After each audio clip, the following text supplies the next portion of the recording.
fuente de recetas de élite, celebrando la fiesta del Cinco de Mayo.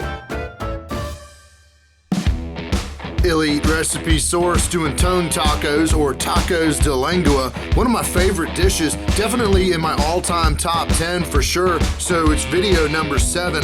Plus, of course, it's Cinco de Mayo and Taco Tuesday on the same day, which means it's the 1000th anniversary of the invention of the taco by the ancient Mayans, according to the Mayan calendar.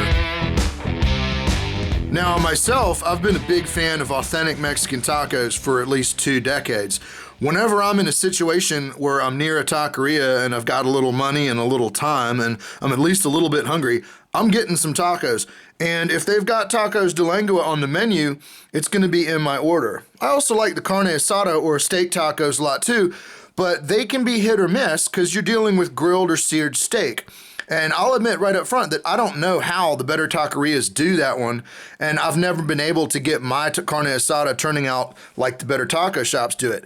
With the tacos de lengua, the tongue tacos, however, from my experience, they taste really good, and they're pretty much the same from one taqueria to another. It's pretty forgiving as a slow-cooked cut of meat. It can be held hot and it can be cooled down and reheated very well. It doesn't take very much in the way of special equipment like a super hot grill or any kind of secret marinades or seasoning, and lengua doesn't really take a lot of skill or experience the way a good steak taco would. The lengua's flavor is a really deep, beefy flavor like a good roast beef, and its texture is soft and a little jiggly or springy once it's been slow cooked. The procedure is pretty straightforward and simple. It's a tough cut of meat, and so it's slow cooked in liquid until it's no longer tough. Most of the recipes out there use water as the cooking liquid, but if you've got a good beef stock or a good beef broth, i.e. one that you've made yourself, you can use that in there. I didn't have any beef stock or broth on hand, so I'm just using water. But at the end of this, I'm going to have some lengua broth, so I can use the broth I'm about to make here when I do my next lengua. Now, so far as flavorings go, I'm going to keep it really simple and let the beef tongue's flavor speak for itself. I'm just putting in 2 onions, 5 cloves of garlic, a couple bay leaves, and about a teaspoon of black pepper, and about 2 teaspoons of salt at this point. I'm under seasoning the water in the beginning, and I'm going to be doing more seasoning as it gets closer to being finished. These ingredients here, onions, garlic, bay leaf, salt, and pepper, these are pretty standard and consistent throughout all the recipes I researched. Other ingredients that I've seen in recipes for lengua include oregano, thyme, cinnamon, cloves, allspice, and dried chili peppers, but I would recommend just doing the basic onion, garlic, bay leaf for a first try at this recipe so you can taste and appreciate the straight beefy flavor of the tongue itself more clearly. I started with the 1 onion at the beginning here, and I'll be adding a second one a couple hours later after I tasted the broth and determined that it needed more onion. I'm breaking down the garlic and then putting all the aromatics into the pot. Now, the tongue I've rinsed under running water to get any blood out, and I'm cutting a few slits to allow the flavors and the heat to penetrate more evenly. Plus, these cuts will give some easier starting points when it comes time to peel off the outer skin layer. With everything in the pot, I'm going to fill it with enough water to cover the tongue. This is about a gallon of water here. I'm going to heat it up to where it just starts to bubble a little, and then I'm going to turn the heat way down, and I'm going to put a lid on it. Now, you could use a pressure cooker to speed things up, or a slow cooker if you need to slow things down, or so you can leave the house without the stove on or something like that. But if you don't have that equipment, then it's not an option, so I'm demonstrating it this way. Here's about an hour in, and you can see those cuts kind of opening up a bit. This tongue took about 4 hours to get it soft enough to where I could peel the outer skin off. I got all the skin off and then put the tongue back in the pot with the liquid. It's kind of in a holding pattern here at this point. Now, with the lengua cleaned of its outer skin and holding hot in the pot, let's look at what else is going to need to be done in order to make these tacos. In addition to the lengua meat, they're going to involve some corn tortillas, some chopped onion and cilantro, and some salsa. The corn tortillas are available at just about any grocery store and even some gas stations, and I'll have some instructional video and some tips on using those in a couple of minutes. But because this is Cinco de Mayo and Taco Tuesday, I'm going to do a little more work and show y'all how I do homemade corn tortillas. and specifically homemade tortillas tailor-made for braised beef tongue. Remember, that beef tongue has been slow cooking in water, which by now can be called a broth. It's got the flavors of the onion, the garlic, the bay leaf, plus the flavor of the beef tongue itself. And I only used the bare minimum of water to cover the lengua, so the broth is going to be decent and not too watered down. Where I'm going with this is that while the standard corn tortilla recipe, like the one on the back of the bag of Masa, calls for mixing water in masa, I'm going to use that lengua broth instead of water to make my masa dough for my tortillas. So I'm taking out some lengua broth to use in place of the water in making my masa dough. I don't know how authentic this is. The recipes I found online for tacos de lengua just called for using tortillas without being too specific about them. And the recipes for corn tortillas just use water.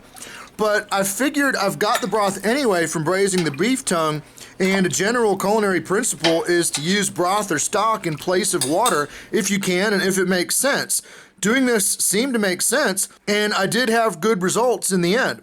I can't possibly be the first one to do this, and so if anyone has any info on using broth in place of water for making tortillas, please let me know in the comments.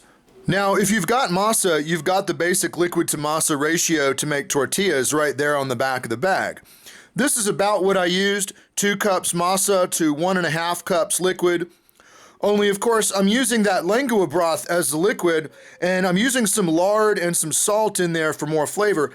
I'm not using exact measurements on this masa flour, just eyeballing it. I can add a little more masa or broth as I go in order to get the right texture.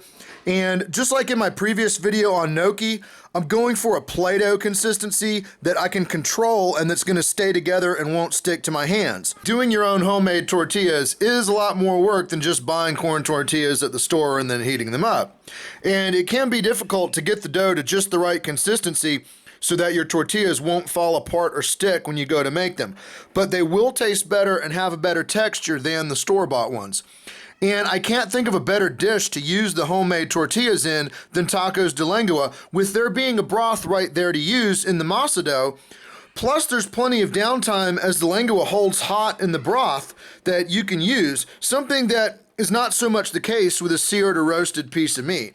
You can set the dough ball aside covered while you do other kitchen tasks, like chopping onions and cilantro. I'm also doing some pico de gallo with tomato, jalapeno, and some of the cilantro and onion.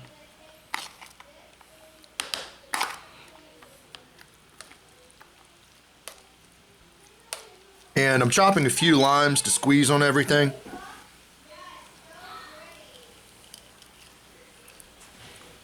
So I've got my pico plus my additional plain cilantro and onion as toppings. Plus I've got a green and a red salsa. For the green, I'm just using a store-bought salsa verde. The Herdez brand does a pretty good job at that one. And for the red, I'm using a homemade chili de arbol salsa in the squeeze bottle there. And I'll have some info in the description on how to make that. And with the toppings all prepared, let's turn our attention back to the meat. Now, the base of the tongue can be a little tougher, and some recipes will even say to discard it.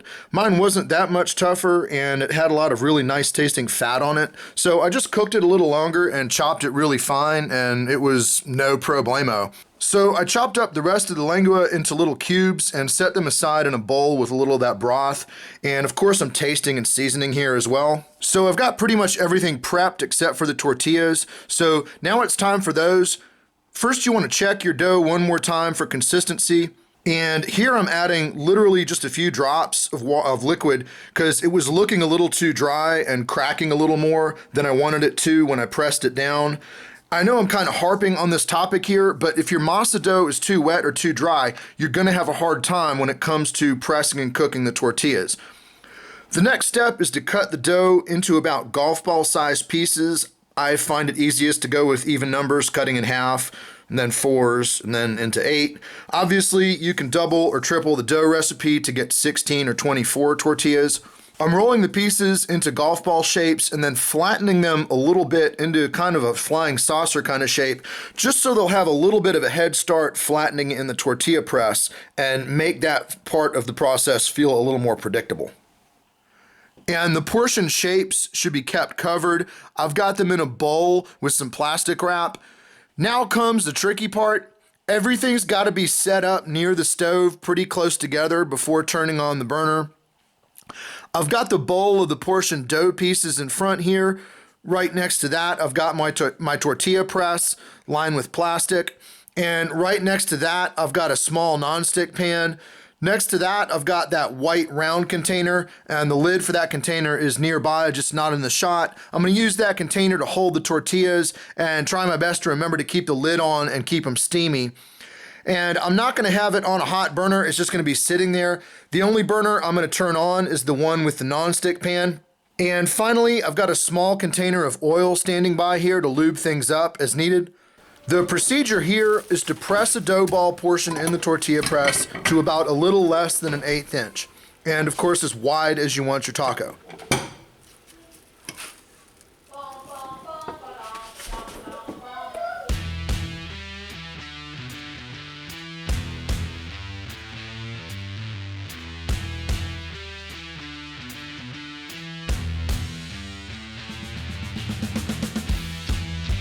With this tortilla press, it's a little uneven. It's gonna flatten more on the handle side than on the hinge side.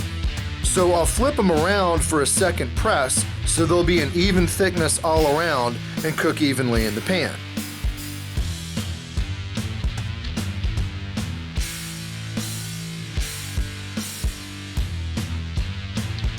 Now, whatever you do, don't try to be a hero and try to get them as thin as the store-bought versions or worry too much about them getting them perfectly round.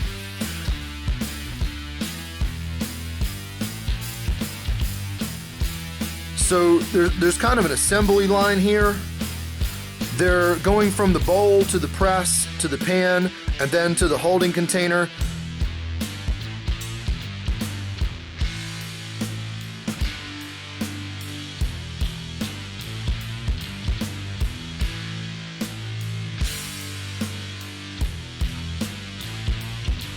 In general, these are going to cook about 2 to 3 minutes, and you're going to want to flip them every 30 seconds to a minute.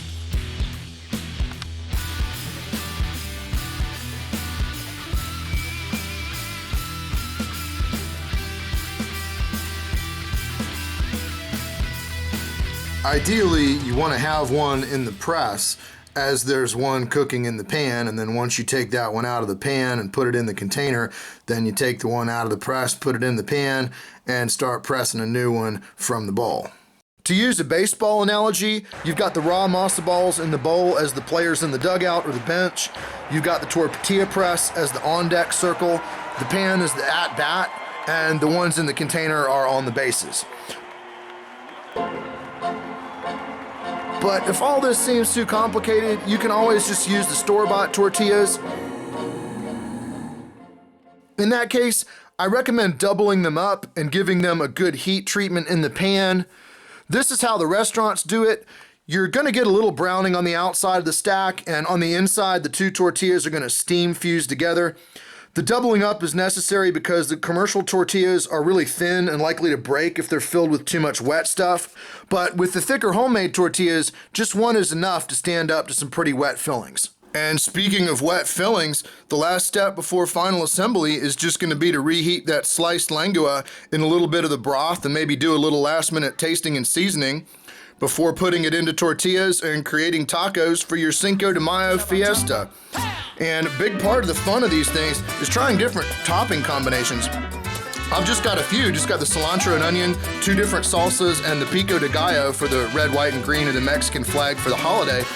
But with just these few toppings and one meat filling, there are like 15 different combinations you could make, ranging from just the tortilla and meat to one with everything on it. So even though you may not be able to go to any wild Cinco de Mayo parties this year, you can still have a real good time at home making and eating deliciosos, auténticos tacos de lengua mexicana.